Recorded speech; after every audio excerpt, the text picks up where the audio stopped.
Dravastis Fane serves as a member of the Imperial Fist chapter during the era Indomitus.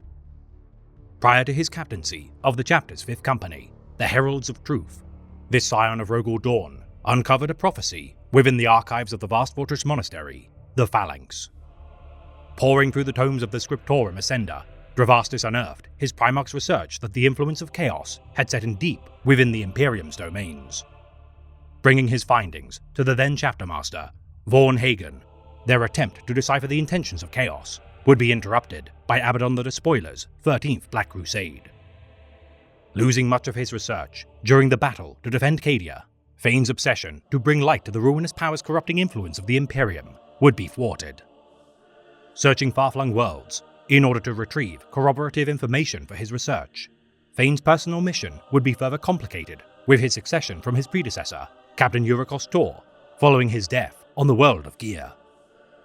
Confronting both heretical and Xenos threats during the War of Beasts, Dravastis' temperament continues to verge on paranoic following his company's counter-invasion against Chaos. His tenure, as of now, unimpeached. Only time can tell if this pursuer of the truth will ever truly accomplish his quest.